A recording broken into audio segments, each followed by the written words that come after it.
kapins, ngayon ay August 23, 2025. And pupunta tayo sa ating kakilalang mekaniko kasi papakabit tayo ng exhaust muffler ng Mazda 5. Nakabili tayo sa online kasi nasira. Tapos papa-change oil na rin tayo. And pre-inspection tayo kasi mag-expire na yung MVI neto, Motor Vehicle Inspection Report, next month. So yun mga kapins, intro muna tayo mga kapins. Road drive si Kuya.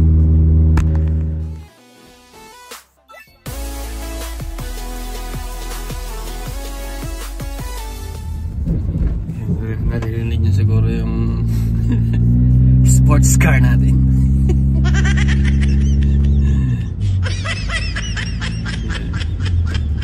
So mamaya, para may idea kayo mga kapins, dito kayo sa Canada at kung nasiraan kayo ng tambucho, anong gagawin, yan, bibigyan ko kayo ng tips. And at the end of this video mga kapins, sabihin ko sa inyo kung magkano ang lahat ng magagastos natin, mula sa pag-order online ng tambucho, pati yung pagbabayad sa mekaniko ng kanyang service fee. Tabayan nyo mga kapins, lapit na kami sa kanyang tirahan. Ito pala mga kapins yung ating biniling exhaust. Yan. So kita nyo naman yung video natin, nasira ito, naputol yung nasa baba. Ayan, umaya ulit. Wait na lang tayo sa mekaniko. 7 PM na, 2 minutes before 7 kasi yung appointment. Ayan, maliwanag pa mga kapins. Ayan, pakita ko sa inyo surroundings. Ayan, bawal na mag video mamaya dun sa kanyang garahe. Kwento ko na lang kayo. May ulit.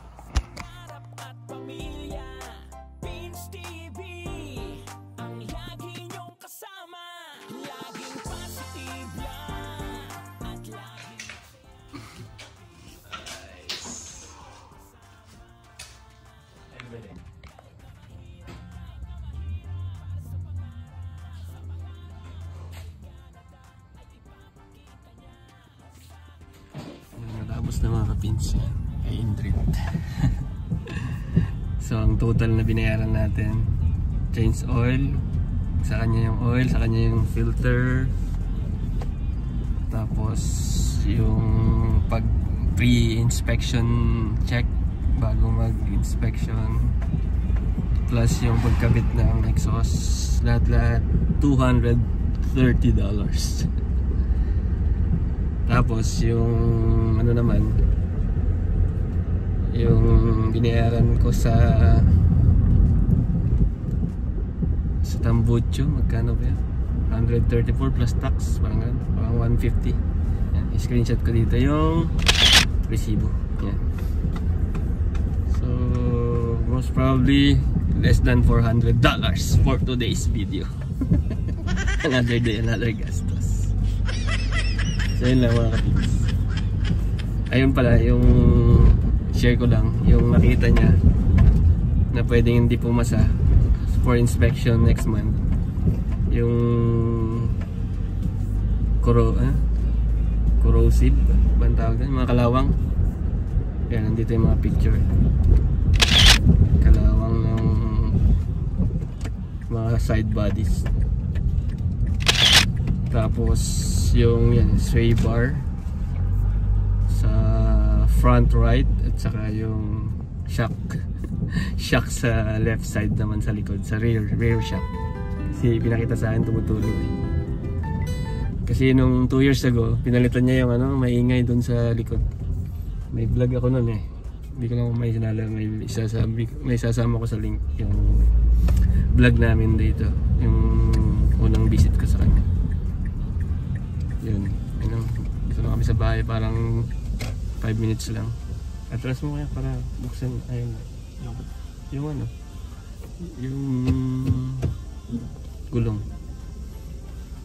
Ayan naman. Yan. Medyo malambot yung gulong eh. I-inflate lang. So yun lang mga kapins. 8 PM and 8:10 PM na. So ini-start niya kanina ano eh 7:30, 7:40 PM. Yan. Pakita ko sa inyo yung nagawa. Ayan lang. Oh, diba? Ano mo? Inflate man dun. So yan, si Kuya nag-drive. Kasi para matuto siyang para pumasa na siya sa exam. Pag na-actual driving siya. So yun lang. Salamat sa inyo, sa inyong pagsama sa amin for a short vlog ngayong araw na to. Don't forget the hashtag PinsTV, Pinoy in Nova Scotia, and Philippines know, Kapins in Canada. Shoutout pala kay Indrit, yung ating kaibigan na gumawa, nag-repair sa car na to. So yun lang. Thank you. Ingat kayo lagi.